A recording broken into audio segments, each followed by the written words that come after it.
Mesdames, Messieurs, bonsoir et bienvenue sur cette nouvelle édition d'information sur la télévision Labari. La ministre des Mines a effectué ce matin une visite dans les locaux du Centre de recherche géologique et minière. Cette visite entre dans le cadre de la série de visites initiées par la ministre au niveau de ses différents services rattachés à son département ministériel. Le compte rendu de Nafissa Zakou. C'est pour s'enquérir des conditions de travail du Centre de recherche géologique et minière CRGM que la ministre des Mines, Mme Hussein Hadizatou Yacouba, a initié cette visite dans les locaux du centre. Une visite qui a conduit la ministre dans les différents services du centre, de la salle de stockage des échantillons en passant par la salle de concassage, broyage, séchage et calcination, la salle absorption atomique, minéralogique, entre autres. Le centre de recherche géologique et minière, plus connu sous le sigle de CRGM, est un des services rattachés du ministère des Mines.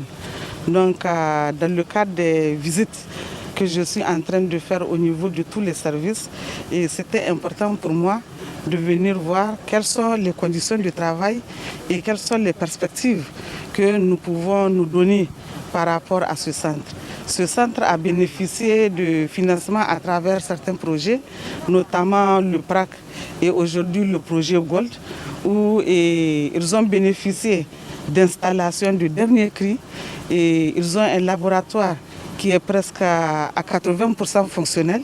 Et je pense que c'est important que tous les opérateurs dans le secteur puissent connaître, venir visiter ce centre et se dire qu'ils n'ont pas besoin d'exporter la matière qui est prélevée sur le terrain. Et il y a beaucoup d'analyses qui peuvent se faire ici et ce centre va leur permettre vraiment d'avoir des résultats très rapidement et voire à moindre coût. Et c'est important que le laboratoire soit fonctionnel et c'est important peut-être que nous procédions aussi à la transformation de ce centre parce que c'est de la recherche scientifique qu'il s'agit et dans ce cas il faut lui donner le statut qui lui revient. Cette visite, la première depuis la création du CRGM en 2005, n'a pas laissé indifférent le premier responsable du CRGM. C'est un signal fort pour nous. C'est pour nous encourager, nous invite à faire de la recherche pour diversifier ce secteur et trouver d'autres minéraux qui vont en tout cas assurer le développement économique et social du pays. Au terme de la présente visite, le personnel du centre CRGM a saisi l'occasion pour souligner à la ministre les difficultés auxquelles le centre fait face. Des préoccupations qui seront résolues selon la ministre Hadizatou Yacouba avec l'accompagnement du ministère des Mines. Cérémonie d'hommage hier après-midi au président de la Commission nationale des droits humains CNDH et à son équipe en fin de mandat. L'initiative est l'œuvre de plusieurs structures de la société civile nigérienne. Au cours de la cérémonie, rehaussée par la présence du président du CESOC, des membres du gouvernement, des partenaires techniques et financiers et des acteurs de la société civile, plusieurs allocutions ont eu lieu suivies de remises d'attestations et de cadeaux. Après 8 ans passés à la tête de la Commission nationale des droits humains CNDH, le président Khaledi Kiri va bientôt passer le témoin. C'est donc pour magnifier le bilan louable de l'équipe du président Khaledi Kiri qu'une quarantaine de structures de la société civile nigérienne ont organisé une cérémonie d'hommage ce 29 juillet 2021 dans les locaux de la Commission. Au Niger, nous pouvons surpasser nos contradictions et nous réunir et nous retrouver en dépit de la diversité et des contradictions qui nous caractérisent autour d'un idéal, autour d'un symbole, autour d'un modèle, autour des valeurs. Le professeur Khaledi Kiri symbolise cela. J'allais dire la sagesse, la responsabilité, la dignité, le courage, les valeurs humanisme tout simplement que nous avons vues à la personne de Khaledi durant son mandat, durant sa gestion, parce que nous avons été associés, nous avons été avec lui sur le terrain, dans tous les contraintes et recoins de ce pays en dépit de son âge.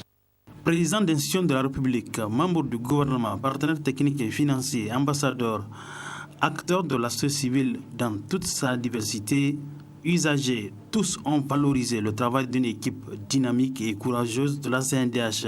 Le président Khalid Ikiri a écrit en lettres d'or les pages de l'histoire de cette institution. Tous les intervenants ont relevé les innombrables qualités d'un homme que certains ont qualifié le dinosaure, l'icône, la référence de la société civile nigérienne. Beaucoup de gens diront que Khalid Ikiri est quelqu'un qui ne s'énerve pas. Mais il faut le connaître, il s'énerve. Mais il a sa façon. Il a sa façon. Moi, je l'ai connu pendant 10 ans, 11 ans, j'ai vécu avec lui. Il m'a tellement appris la patience et la non-violence, comme je dis, que j'ai fini par être membre de la DDH. Avec notre grand frère, notre camarade de lutte, notre camarade de combat, M. Khalid Ikri, avec lequel l'initiative de créer l'ANDDH a été lancée. Nous y étions très jeunes étudiants à leur côté. À l'époque, l'idée avait été lancée qu'il fallait avoir une association de défense des droits de l'homme. Et à travers cette association, à travers son leadership, tout le monde a entendu parler de l'ANDDH.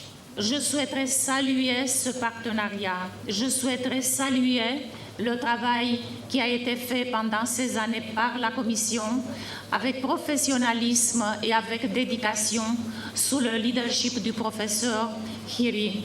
C'est donc avec l'esprit d'équipe et l'intelligence qu'il a su contribuer à faire entendre de plus en plus clairement la voix de la CNDH. La République du Niger a besoin de cette vitalité d'hommes rigoureux, intègres et discrets. Très ému par la marque de reconnaissance, le président de la CNDH l'a dédié au commissaire personnel de la CNDH ainsi qu'à tous les défenseurs des droits de l'homme au Niger.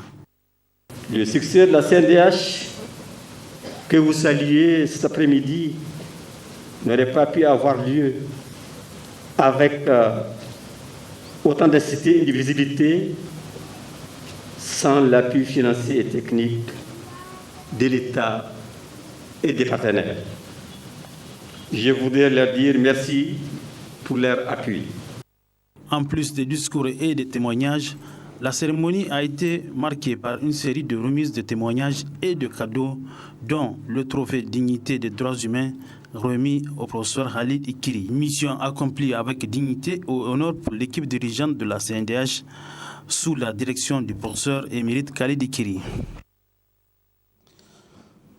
À la suite de cette édition d'information, l'Agence pour le Hajj et la Oumra Ambali Voyage a reçu mercredi dernier une importante délégation du commissariat à l'organisation du Hajj et de la Oumra Koho. Cette délégation conduite par le nouveau commissaire est allée s'enquérir des conditions de travail et surtout de l'organisation interne de l'agence de l'honorable Bachir Harouna Ambali. À la fin de la visite, les membres du COHO se sont dit satisfaits de ce qu'ils ont vu, selon le reportage de Ibrahim Yero. Nommé à la tête du commissariat à l'organisation du Hajj et de la Oumra par le Conseil des ministres du 10 juin 2021, Kaimaga Ibrahim Sini est déjà sur le pied de guerre. 48 jours après sa nomination, ce professeur d'enseignement secondaire a visité l'une des principales agences de convoyage de notre pays, Ambali Voyage. Le patron du COHO et ses collaborateurs sont reçus par le PDG, l'honorable Bachir Harouna Ambali. Ensemble, ils ont parcouru de fond en comble l'agence Ambali Voyage. Service technique, encadrement, comptabilité, service informatique, bref, tout a été visité, scruté.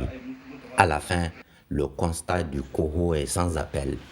Ambali Voyage est l'une des meilleures de la place. On est vraiment satisfait. Par rapport à beaucoup d'agences qu'on avait visitées, Ambali Voyage fait partie vraiment des agences qui est mieux organisée dans l'organisation du Hajj.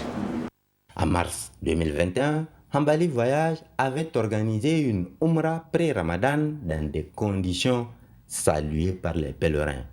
2 mois plus tard, c'est la Umrah Ramadan que l'agence de l'honorable Bachir Hambali a organisée du 29 avril au 22 mai 2021. Les préparatifs de 2 autres Umrah avant la fin de cette année sont déjà à un stade avancé. Nous comptons organiser 2 Umrah en septembre et en décembre. Déjà, nous avons des inscriptions. Nous profitons donc pour inviter les futurs candidats à la Umrah à venir s'inscrire dès maintenant. En tout cas, tous ceux et celles ayant effectué les Umrah précédentes avec Hambali Voyage sont unanimes à reconnaître la qualité du service. Je félicite beaucoup l'agence Hambali qui nous a fait voyager donc dans d'excellents avions et qui nous a fait héberger également dans d'excellents hôtels. Ça s'est très bien passé. Alhamdulillah. Tellement ils se sont vraiment occupés de nous, on est vraiment très contents. Sincèrement, ils donnent beaucoup à manger, vraiment. Et ce qu'ils donnent, ça dépasse, nous sommes deux dans la chambre, mais ce qu'ils donnent, ça dépasse au moins 4 personnes. Des fois, il y a des plats qu'on ne touche même pas. Vraiment, je suis très satisfaite, très honorée, parce que je suis dans un hôtel proche, dire même collé, à la mosquée de Médine. Loin de se laisser abattre par l'interdiction à la dernière minute du pèlerinage 2021, Hambali Voyage sort la tête de l'eau parmi la pléthore d'agences de Hajj et Umrah dont la plupart ne savent plus à quel sein se vouer tant la survie est menacée. Cap à présent sur le marché de Katako, l'un des plus importants marchés de la capitale, pour découvrir les techniques de fabrication de marmites. C'est un reportage signé notre stagiaire de l'IFTIC, Priska Dossou. La marmite est un récipient muni d'un couvercle et généralement dense, dans lequel on fait bouillir l'eau et cuire des aliments. Elle est utilisée par les femmes pour les travaux culinaires et se exporte au-delà même des frontières nationales. On utilise des boîtes à canettes d'aluminium et aussi aluminium, l'ancien moto. Oui, les marmites, tu sais, il y a quelque chose de beaucoup et on fabrique des marmites. Les moteurs de motos, nous fabriquons les marmites avec ça. Premièrement, vous voyez nos sables, non? On peut aller à Ferraille pour gagner notre sable. Si on a eu des sables et on mélange ça avec l'aluminium. Et aussi, il y a quelque chose qu'on appelle hoda. On appelle ça poudre. Vous voyez, non? Celui qu'on met avec l'aluminium. Donc on fabrique ça avec nos expériences aussi. Il y a des charbons qu'on travaille avec ça. Donc le charbon, il n'est pas ici. On nous amène ça en Algérie et Burkina, Maraville. Cependant, ces forgerons rencontrent des difficultés dans leur travail, d'où ces cris de cœur. Ces derniers temps, l'aluminium est devenu rare, mais maintenant, Dieu merci, on en trouve un peu partout. Si l'État peut nous aider à avoir des outils, cela nous permettrait de rehausser la production. Notons qu'à travers cette activité de fabrication des marmites, plusieurs personnes arrivent à subvenir à leurs besoins et à ceux même de leur famille. Voilà, ainsi prend fin cette édition d'information. Mesdames, Messieurs, merci à vous de l'avoir suivi. Bon début de week-end à tous. Bonsoir.